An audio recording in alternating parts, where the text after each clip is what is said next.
Hey y'all, thanks for watching my vlog and tuning in to my channel. One of the many reasons why I wanted to start vlogging at this point in my life, besides the fact that I can feel myself going through so many transitions and evolutions in such quick succession, I'm also longing for a sense of agency in my life because so much feels out of my control and out of my influence. And I'm angry about so much, devastated and heartbroken about so much that I really want to remember the power I have to write my own narrative. I also think about what Kathy Park Hong said in Minor Feelings. I said because I listened to it on audiobook, but it's a book. Kathy Park Hong, Minor Feelings, writes about how there's not much record of the daily lives of the Chinese laborers who built the Transcontinental Railroad. We know the pain and the trauma they endured, the terrible conditions they were working in, but we don't know what their day-to-day lives look like, what they ate, what they thought about, how they loved, the really mundane things. And I think anyone who has felt left out of society in any way understands this feeling of wanting to accurately see yourself and see yourself in an empowered way. So that was a very deep way of saying, I'm filming my life, and if you're watching, you're along for the ride. This is a delicious salad that I made. I've been cooking more for cost reasons. Japanese sweet potato roasted in the oven, so good. This sinigang that my friend Sarah and I made, it's usually made with shrimp, pork, but we made it with shrimp. A self-care strategy that I am implementing lately is thinking of myself like both a toddler and a grandparent, because sometimes it takes forever to leave the house, and I have to be okay with that, and I have to have a chaperone. Like, I don't know if I would have made it to this party if my friend Sarah and I didn't go together. And when I'm there too, it's very much a sensory hell experience for me, and what makes it worth it is, look at these baddies. The beauty and the brilliance of being queer and Asian, and to see all of these creative thinkers, people doing so many incredible things. And a lot of us are struggling in so many different ways, but at least we are in solidarity with each other, and it just feels so good to be in each other's company. We just get each other on a different level, and so even though these environments are very hard for me to navigate, not just as an autistic person, but now because I've never drank alcohol, and now that I'm in my mid-30s, I'm like, wow, I really see less and less of an incentive to go out and be out late at night unless it's for a special occasion, like seeing a lion dance. I love lion dances. And going to see friends and this is my way of feeling like I'm a part of a community and that I belong somewhere. So that's what gets me outside as an auDHD person with sensory issues, living in one of the most overstimulating cities in the world. My friend Ian took me to we saw this person DJing on a rice cooker. It was really cool. And then we made these masks. My friend Ian took me to this Lunar New Year party at Ace Hotel. We went to eat some yummy Chinese food after at Han Dynasty. This is me taking a walk and commuting on the train. I love this book, 10 out of 10, recommend. It's all about how to get comfortable with the feeling of death, the concept of death, so that when it is really your time to transition, you can go in peace because you've practiced dying already. My friend Kit invited me to karaoke, and then after going to karaoke, which, by the way, I almost never say no to because karaoke is one of my favorite activities in the whole wide world. I came home and I was continuing to karaoke because I loved it so much. This is me going to the stationery store and getting some pens and highlighters to make myself feel better.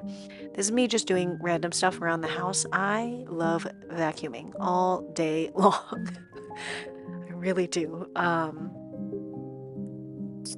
Working from home I can get really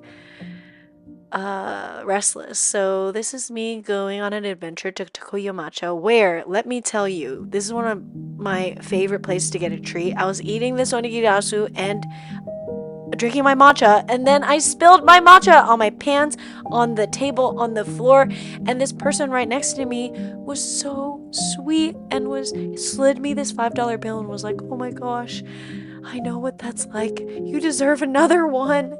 And I thought that was so nice, like this random act of kindness. And I was about to say, no, it's okay. And then I thought, you know what? I'm just going to take that $5 and pay it forward. So I went to Lady Wong's, which is one of my favorite gluten-free vegan treats in all of East Village. And I got some treats and dropped it off to my optometrist because she's the one that told me about Lady Wong's in the first place. And then I went to go get some stickers too from one of my favorite stationery stores, East Village Postal, I think. And that's about it. That's just me running errands and going on adventures in New York City. Okay, I hope the sound carries okay because I can't find my mic. This is my first vlog. Not ever. I'm in my mid-30s and I started being online in AOL Instant Messenger days. Ever since then, I've loved connecting with people online. Does anyone remember this website called Blah Therapy, BLAH Therapy? It was this place where you could be a listener or a venter and you just kind of co-therapize each other online anonymously. Because I've always liked going deep, and that's not always acceptable, even among people that you might know. And the internet has always been a place where you are allowed to just show up as you are and find your people. That's why I was super online when Facebook came out, when Snapchat came out, Instagram, and now I'm recording this at the end of January 2025, and we're in this time where with this new administration, it's scary to be online. A lot of the people that I know are trying to find ways to safely express themselves offline and online, and I also wanted to get in a practice of documenting my life because this is a very, very, very, very critical time in collective history. I feel like I've been barely surviving. There's been very little thriving happening in my life. My chronic depression, it comes in waves, and I've been on this big healing journey in all kinds of therapy for the past 7 years. And I tried antidepressants for the first time 7 years ago when I went to see a psychiatrist for the first time. When I went to, by the way, I just want to pause and say, if you're watching this video and you have a full-time job and you have benefits included in your employment and you have secure health care where you can actually find decent doctors, use it right now. I was working in advertising for maybe like 5 years until I realized that I had healthcare that I was able to find a psychiatrist for like a $30 copay, which now, as someone who is freelance self-employed, if I want to go find a psychiatrist, I've gotten quotes for $250, $500 per visit. The biggest side effect that made me stop it was that it started giving me intense nightmares. I've had pretty vivid dreams on and off throughout my whole life. My theory is that people who have really vivid dreams have extra psychic powers. And then at the same time, I was getting into meditating. I think my introduction to meditation was through transcendental meditation. So I was trying that style. I was really getting into how to take care of my body. I was also trying Adderall at the same time too. And my body Adderall crushed my appetite. And food is such a huge source of joy, of sensory joy for me. So I was like, okay, that's not gonna work either. So basically I stopped because the side effects were hindering my life more than the medicine was helping me. Fast forward, I've just been super holistic to the point where for a while I was scared to take, or really hesitant to take even ibuprofen. I would take turmeric instead, because that's anti-inflammatory. Lifestyle changes. I've been on a gut health journey. I've become gluten-free, dairy-free. I'm pescatarian. I don't even, there's all these things that I have done to listen to my body and make these adjustments. I'm gonna be on this journey forever. Then the holidays came. Truly demoralized me and broke my spirit. I'm sure if you're watching this, I can't imagine you're having a great time in life right now, because if you like any of the stuff I post about, we might have similar lived experiences, or we might be in similar, might have similar perspectives in life, and therefore you might also be someone who cares deeply and feels things intensely. And we're in a time with so much suffering, and then so much access to each other's suffering too. As abolitionist Mariame Kaba has said before, hope is a practice, which I think about as a muscle. We have to practice that muscle of hope and think about, okay, how can I design my life around hope? How can I seek the things that are hope-giving? It's been hard. It's been really, really, really, really, really hard day to day. I've been having to make a lot of different choices, and a lot of preserving and conserving and restricting, and there's not a big flow of work coming in, and I had gotten accustomed to a certain lifestyle and by a certain lifestyle, I don't even mean I mean safety, access to safety. The way that I secured this apartment, living alone in New York City for the first time in a building where I feel safe that's close to a train station, where I don't have to walk a lot or walk far to get to the train. There's all these things that I have done to secure a safe and healthy lifestyle for myself, and a lifestyle of decent quality. And now it feels like I'm having to compromise on a lot of that. And again, I'm talking about the littlest things just have been adding up. I feel like I've been in this looping video game where I keep running into these obstacles, and then I'm like, well, where am I supposed to go? And then the game is like, oh, you've died. And I'm like, oh my God, but you gave me no tools and no time. And don't you see I'm trying? I don't even know what buttons do what. And I'm just randomly feels like that, where I'm like, how do I do this? How do I stay alive? How do I sustain myself as an artist and as a freelancer? And I feel like I have developed so many skills throughout my life. Copywriting, consulting, even a little design. I've taught myself how to design a little bit. I've taught myself all of these things in order to sustain myself and try to build a career as an artist, a sustainable career as an artist, where everything I do is art in some way or form, whether it's writing or on this path in pursuing full-time acting, which has been such a journey.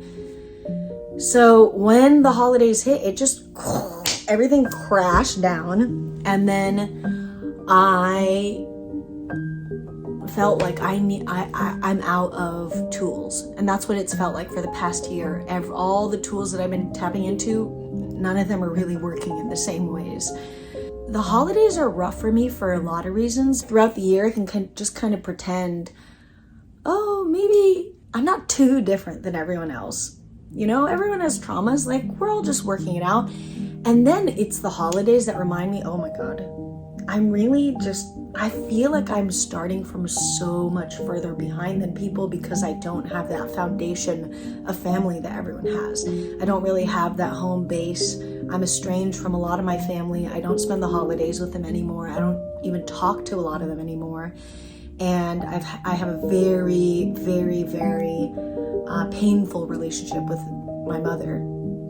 And I've never had a relationship with my father. So there's just all these things that come up where I'm like, oh, I am actually even more different than I thought. Cool. The holidays just remind me that there is so much I'm moving through internally, and that's why it feels like I'm starting from behind, because or I'm starting at a different starting point. And then when I have that thought, I have to retrace my steps and think, okay, well, everyone has a different starting point for everything. We're all working on our different timeline. So it was Christmas Eve where I just hit this wall and I felt so alone and so doomed, and just in this state of I can't see a light at the tunnel. I need some sort of light. And that's when I just Googled. And then I also had to cancel my health insurance because I couldn't afford it anymore. So that was a whole compounding thing. And so I Googled how to get antidepressants without a psychiatrist. And I found a place where you can just pay a monthly fee because of course they exist. Of course you can get antidepressants for a monthly fee. The psychiatrist I talked to barely looked at me, barely asked me questions. It was just such a terrible experience, and it almost made me think, this is why I don't work with psychiatrists. This is why I work with holistic people or people trained in TCM, traditional Chinese medicine, or da-da-da-da-da-da-da. And I just thought, no, this is what I have now. Like, this is the access I have right now, and I just have to accept it and go with it and focus on the medicine instead of this person who I do not trust to give me the adequate information I need to put this in my body. Something that the psychiatrist told me that was helpful is that I will probably be tired for the first few weeks, and to just accept that it might take more energy to do things and to just live a very minimal lifestyle. And I guess I've been doing that the past few weeks. I haven't really been going anywhere. I've kind of been just going to the grocery store, cooking for myself. I rearranged my bookshelf, arranged it by color per section, and just been getting creative with what I can do with my time, what I can do alone. Because it just costs money to step outside in New York. And then even when you're outside and you're not trying not to spend money, everything's so expensive that it just makes you think about money and the money that you don't have to spend, and then you're just depressed. So I've been on antidepressants for 3 weeks now. When I wake up, my baseline is definitely higher, in that my baseline mood is not down here anymore. I would say now it's a little bit up here. It's not like I wake up with birds chirping, but I wake up and it doesn't take as long to get out of bed and get my day going. Even when I wake up and I'm not in the best mood, I feel like I know what to do. I'm like, what makes me feel better? Doing my makeup helps me feel better. Taking a walk helps me feel better. Going outside, especially if it's sunny outside, even for a little bit, helps me feel better. Eating nutritious food helps me feel better. Drinking a big glass of water helps me feel better. So all these things that are really accessible to do, that are available to me, I just try to remember that, and try to remember when there's so much out of my control. And I've been moving through a lot of anger at having to get back on antidepressants, because it feels like this weird, like, back against the wall, like the world has kind of forced all this pain and suffering on me and is like, deal with it. And I'm like, but I don't want to put this in my body. But the thing is, I'm tired. I'm tired of